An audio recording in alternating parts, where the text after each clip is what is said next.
आपने कि शानदार रिकवरी निचले स्तरों से हमें देखने को मिली मार्केट में और शुरुआत मिड कैप और स्मॉल कैप से हुई थी, लेकिन अब सवाल ये कि यहाँ से क्या?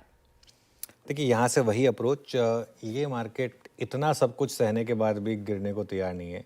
और एक बार आप मैं कह रहा हूँ कि कल का हाई, कल तो नहीं, फ्राइडे का हाई क्रॉस करिए, उसके बाद देखिए क्या तूफानी तेज़ी होगी इस मार्केट में। इस मार्केट में आप एक व्यू ले सकते हैं और एक मार्केट के डिसीजन को रिस्पेक्ट कर सकते हैं। अरे आज सुबह मैं थोड़ा एक्चुअली हैरान हुआ कि वो रिकवरी आने में थोड़ा टाइम लग गया, जितना मैं एक्सपेक्ट कर रहा था शायद उससे ज़्यादा टाइम लग गया। आज अगर हम डे हाई पर बंद हो गए ना श्रेया, तो ये मार्केट के लिए एक बहुत बड़ा पॉजिटिव होगा। और अगर बाई चांस अब आप एक चीज़ सोचिए, अब डाउ फ्यूचर 500 पॉइंट रिकवर हो चुका है, ब्रेंट क्रूड कोलैप्स होकर वापस 76-60 पर आ चुका है, 77 के नीचे। मेरे ख्याल से ये एक बड़ा ट्रिगर है ना। अगर ये 75 के नीचे आया, अब अगर कोई बड़ा रिएक्शन यहाँ नहीं आया, आज शाम को यूएस मार्केट भी नीचे होने के बजाय बंद हो गई। एक बार यूएस फ्यूचर दिखा देंगे मुझे ज़रा, हमने रिकवरी तो देखी है काफ़ी शानदार, फिर भी एक बार ज़रा देख लें कि एग्जैक्टली वो ट्रेड कहाँ पर कर रहे हैं। ये देखिए अब ग्रीन में आ गए हम, है ना। अगर रात को अगर यूएस मार्केट में बड़ी रैली आ गई मान लीजिए, और अगर क्रूड में गिरावट आ गई, तो कल सुबह हो सकता है हम एक बड़े गैप अप के साथ शुरुआत करें और फिर हम इन दैट केस 25-200 के ऊपर ट्रेड की शुरुआत करें।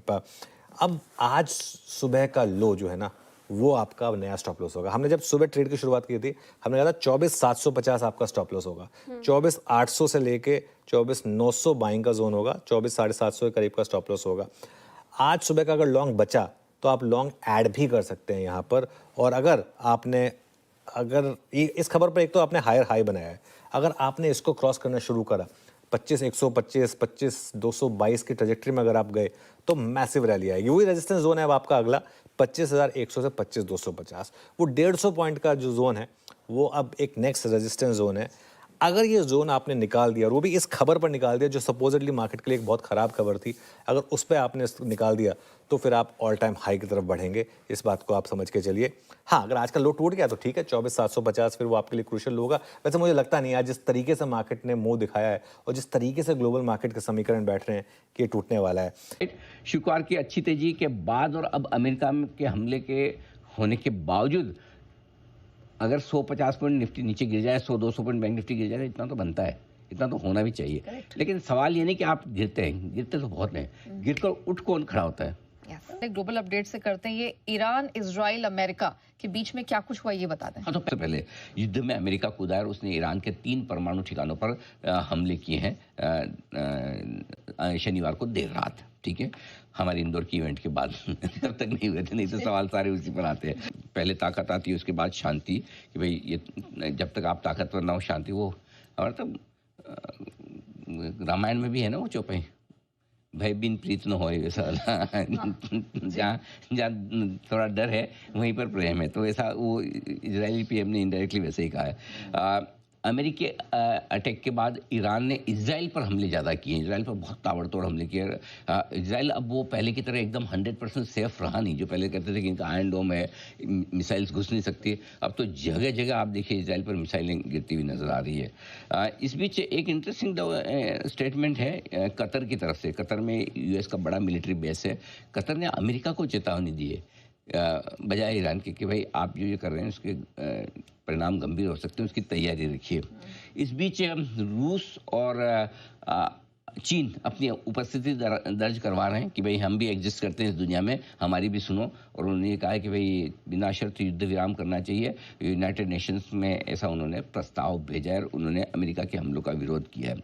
इसके अलावा पीएम मोदी की बातचीत हुई है, ईरान को कूटनीतिक रास्ता उन्होंने हासिल करने की बात कही है।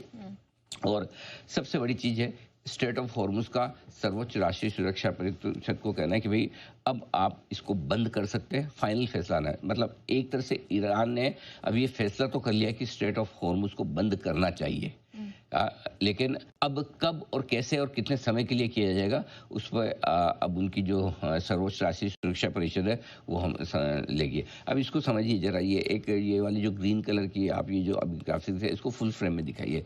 तो मैं समझाना चाहता हूँ कि क्यों स्ट्रेट ऑफ हॉर्मुज, जिसको हॉर्मुज जल डमरू मध्य कहते हैं हिंदी में, ये क्यों इंपॉर्टेंट है कि यहाँ से दुनिया का 20% कच्चा तेल इसी रास्ते से निकलता है और ये बिल्कुल छोटा सा रास्ता है। ठीक है, और अगर इसको बंद कर दें तो कच्चे तेल की आवाजाही पर बड़ा फर्क पड़ता है। 20% कच्चा तेल एक से दूसरी तरफ आ जा नहीं सकता और वो कच्चे तेल की सप्लाई को रोकता है। इस कच्चे तेल की सप्लाई रोकने से कच्चे तेल के दाम बढ़ते हैं। याद है, सप्लाई रोकता है कितनी? 20%। अब 20% से कितने दाम बढ़ने घटने चाहिए वो एक अलग चर्चा का विषय हो सकता है, लेकिन ये इसलिए स्ट्रेट ऑफ हॉर्मुज की इम्पोर्टेंस है पूरे दुनिया भर के ट्रेड में।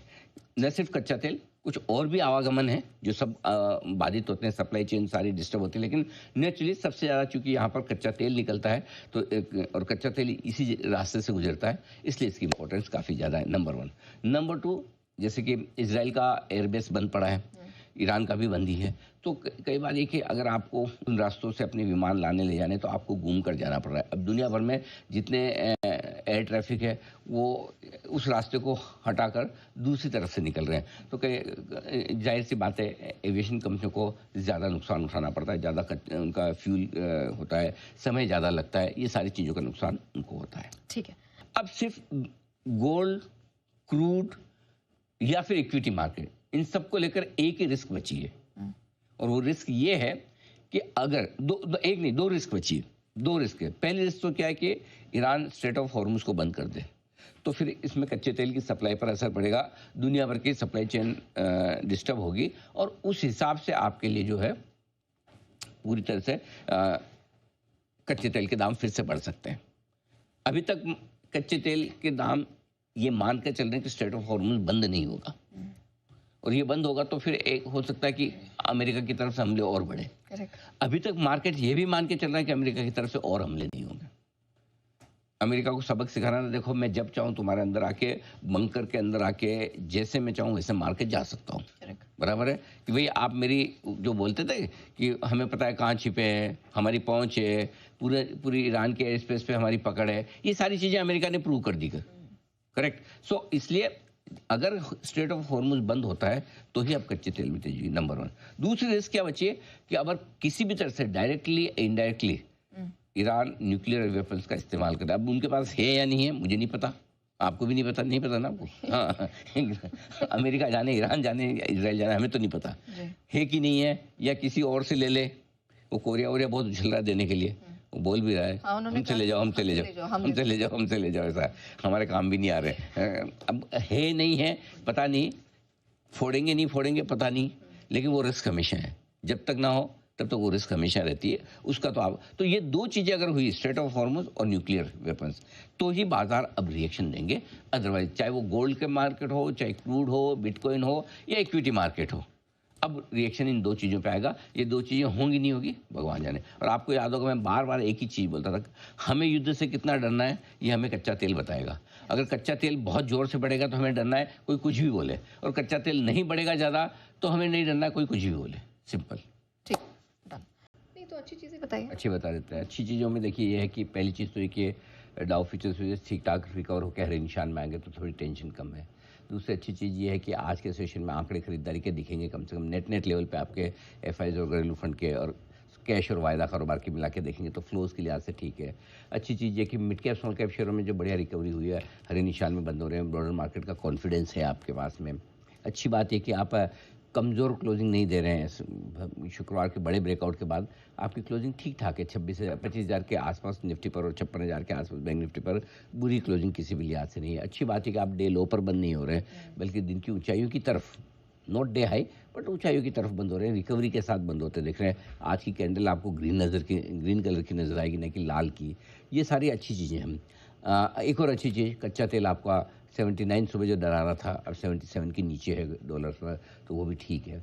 अब कम अच्छी चीज़ यही है कि अमेरिका में 50 पॉइंट डाउ की ऊपर नीचे की तेज़ी पे आप भरोसा नहीं कर सकते। रात को क्या होगा क्या नहीं होगा देखा जाएगा। दूसरी कम अच्छी चीज़ ये है कि क्या पता रात भर में कोई एक दूसरे के ऊपर बम छोड़ दे, फिर से किसी तरह के स्टेटमेंट आ जाए, ईरान कुछ बोल दे, इजराइल कुछ बोल दे, अमेरिका कुछ बोल दे, रशिया चीन कुछ और बोल दे, कुछ और कर दे, यू नेवर नो। तो वो अनिश्चितता तो हमेशा रहेगी, तो कभी भी कर सकते हो। उसके लिए तो कोई ऐसा तो है नहीं कि सोमवार की रात ही तय हुई है, हाँ है ना। लेकिन वो आपको हमेशा टेंशन रहेगी, कब होगा क्या होगा किसी को पता नहीं।